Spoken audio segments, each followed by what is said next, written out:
بسم الله الرحمن الرحيم كسر لهذا برنامج كأن الله ما يعبه محا قدام بي مت كم هذا برنامج هذا أرجيني إن دوان وكسر كرر تي في كلسن هذا أنا دبقلينا برنامج كوركيس أيها وحربنا إن قضى أسوق هذا قضى بدأ عن طلبات كان كسر قاعدين إن وحكي لهين maxaa ka dambeyn doona imaanshaha madaxweynaha farmaajo iyo dhawaaqisa ah inuu dib u heshiisiin u dagaal tagi doono iyo barnaamij ku saabsan isbedbedelka iyo isburinta hadallada diyaaradda shirkadda diyaaradaha Ethiopian Airways ee maalmahan ugu dambeeyay ay soo saarayeen haddii aan ku bilowno barnaamijkeena madaxweyne maxamed cabdullaahi farmaajo ayaa shalay soo gaaray magaalada muqdisho isagoo shaaca ka qaaday imaanshihiisu inuu salku ku hayo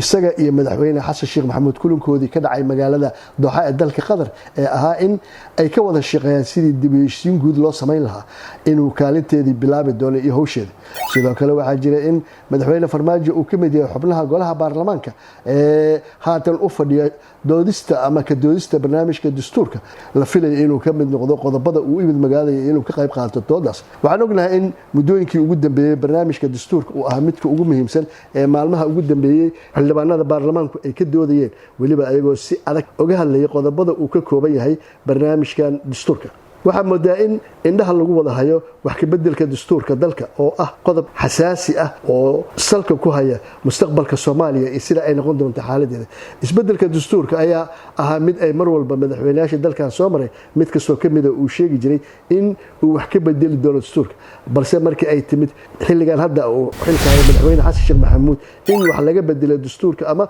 uu ku dhawaaqay inuu wax ka bedeli doono qodobada dastuurka ay dhalisay muran xoog leh oo ka imaanaya dhinacyo kala duwan oo u badan mucaaradka siyaasiyiinta ah ee dalka ka jira gaar ahaan labadii madaxweyne ee dalkaas soo martay ugu dambeysay Sheekh Shariif Sheekh Axmed iyo mudane Maxamed Cabdullaahi Farmaajo iyo xubno kale siyaasiyiin waxa ay si adag uga hadleen inay xilligan munaasab ahayn in wax laga bedelo dastuurka hase yeeshee arrinkaasi ma joojinin go'aankii madaxweynaha waxaana bilowday in dastuurkii la faaqido gudaha loo gal ayadoo aan ognahay in haatan ay dhamaadeen cutubkii labaad loona gudbiyo cutubka saddexaad iyo kan afraad haddaba waxaa isweydiin mudan maxay soo kordhin kartaa imaanshaha madaxweyne maxamed cabdullaahi farmaajo dad badan oo faaqida siyaasadda waxa ay sheegayaan in farmaajo ujeedooyinka u yimid ay qayb ka tahay in wada hadallo iyo dib u heshiisiintii lagaga dhawaaqay gogashii xafladda caleemasaarka madaxweynaha maamul goboleedka Puntland mudane Saciid Cabdullaahi Dani ee ahayd in Puntland ay ku dhawaaqdo gogol isaguna uu daba dhigay in gogoshaasi ay tahay mid muhiim ah ama siyaasiyiin badan oo meesha ka hadlay ay cadeeyeen oo mucaaradka u badan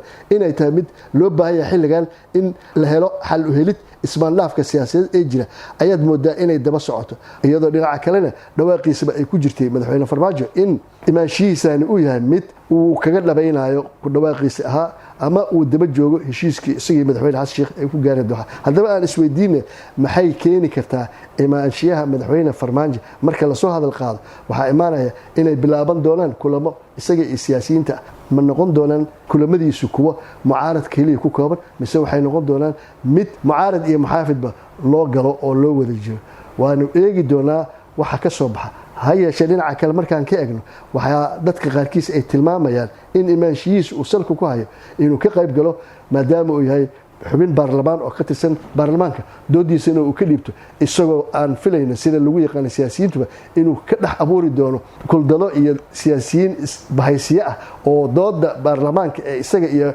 mucaaradkuba ay qabaan sidii loogu xoojin lahaa in qodobadooda ay ka difaacdaan waxaan ognahay in qodobada aadka la isugu haya ay ka mid tahay in laba xisbi dalka ay ka dhismaan iyo in madaxweyne ku-xigeen lagu bedelo booska ra'iisul wasaaraha waxaana moodaa labadaas qodob inay labada qodob ugu xasaasiyeen haddaba waxaanu eegi doonaa maalmaha soo socda iyo waxaa soo kordha ayadoo la hubo inay bilaaban doonaan dhaqdhaqaaqyo siyaasadeed intaa waxaan kaga gudbaynaa qodobkeennii koowaad ee ahaa imaanshiyaha madaxweyne farmaajo iyo maxay soo kordhi doontaa maxaase bedelmi doona qodobka labaad haddii aan u gudbin waxaa moodaa in baryahan si xad dhaafa dadku ay dhagooda ugu soo dhacayeen dooda ka taagan barnaamijkii ismaandhaafka ahaa ee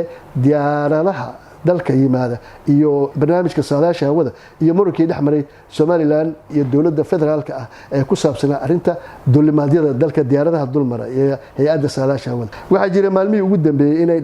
dhacdo lagu sheegay in laba diyaaradood oo halis u galay inay isku dhacaan ayagoo maraya khadka ama hawada Soomaaliya labadaas diyaaradood kale ah Qatar Airways iyo diyaaradda Ethiopia Airways hadalka ka soo baxay Qatar Airways wuxuu ahaa mid muujinaya inaysan wax dhiba oo weyn aysan jirin diyaaradooduna aysan halista la tilmaamayo mug weyn ku lahayn maadaama ay haystaan pilots ama diyaaradayaal caalami ah oo aqoon u leh ha yeeshee waxaa shalay iyo doraad labada maalmood ugu dambeysay si xawli ah u soo kordhayay muranka iyadoo dowladda Itoobiya shirkadda ay leedahay ee diyaaradaha Ethiopian Airways ay soo saartay laba war oo kala duwan iyadoo warka horena uu ahaa mid ka hadlaya in ay gebi ahaanba joojisay duulimaadyadii ay ku dulmaraysay khadka Soomaaliya ee internationalka ama caalamiga ah sababta ay u yeesheen ay tahay halis ay uga baqayso diyaaradahooda in dhibaato uga timaado aan isweydiinay ma dhaba warkaas mise dhab maaha inta aynan gudaha u gelin waxa idaacadda BBC da oo soo xiganaysay mas'uuliyiinta kamid ah shirkadda diyaaradaha Ethiopian Airways uu sheegay in ay ka laabteen ama aysan mari doonin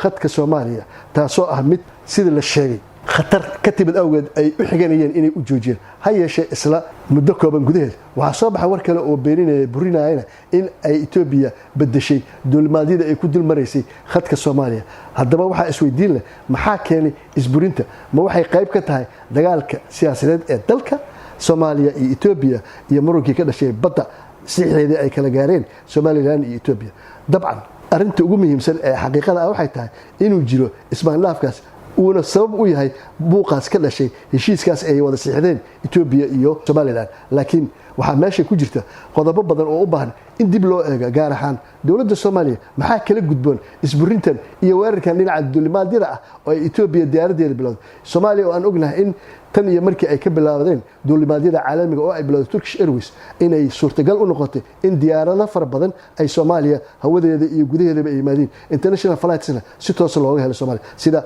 diyaaradaha hadda laga raac dalka oo ah kuwa kamid ah kuwa caalamka ugu qiimaha badan ama ugu darajada sarreeya sida diyaaradda Qatar Airways diyaaradda la yiraahdo Kenya Airways oo ayaduna bilowday duulimaadyada caalamiga Fleet Dubai iyo Turkish Airways ba ha yeeshee ma jirto sabab baahiya oo loo qabo hadda in diyaaradda Ethiopian Airways haddii ay ka laabato xitaa dhaawici karta dhinaca duulimaadka dalka laakiin dawladda Soomaaliya waxaa looga baahan yahay gaar ahaan wasaaradda gaadiidka cirka iyo duulimaadyada in ay ka bixiyaan dhawaaqyo cadcad oo muujinaya sida ay u arkaan waxayna meel ka dhac ku tahay sumcadda duulimaadyada dalka maadaama ay tahay shirkad weyn diyaaradda Ethiopian Airways hadalada isburinayeen ay ka soo baxeen maxaa imaan kara oo dhaqaale ahaan ama sumcad ahaan ay keeni kartaa in dhaawacdo haddaba waxaan ognahay in dhawaaqani uu keeni karo haddii aanan loo helin jawaab degdeg ah ama jawaab cad aysan dawladdu ka bixinin in uu dhaawaco dhinaca dhaqaalaha waayo waxaan ognahay baaqashada diyaarad kaliya ay ka baaqato hawada Soomaaliya oo lacagta ku baaqan karta sanadkii in $2 milyan ay kor u dhaafayso marka waxaa looga baahan yahay wasaaradda iyo hay'adda duulistuba inay si degdeg ah uga soo saaraan warbixino cadcad oo taabanaya isburintan diyaaradan haddii ay sii socoto isburintooda aan jawaab laga bixin waxay sumcad darro u noqon doontaa duulimaadyada Soomaaliya dulmara abka dahabalaas oo lagugu sameeyay habkii ugu casrisanaa waxaad hadda hal meel ka wada heli kartaa dhammaan adeegyada Dahabshiil Group adigoo isticmaalaya applicationka Dahabalaas oo adeegyo dheeraad ah lagugu soo kordhiyay ku bixi ku iibso ku kaydso Dahabalaas habka ugu casrisan ee aad ku maamulan karto lacagtaada internet balas waa adeeg ay macaamiishu ka heli karaan internet fiber ah oo xawaarihiisu yahay 20 megabytes per second ayna la socdaan rasiifar ay ku jiraan in ka badan 4,000 oo kanaal iyo 100 daqiiqado oo ah ku hadal bilaash ah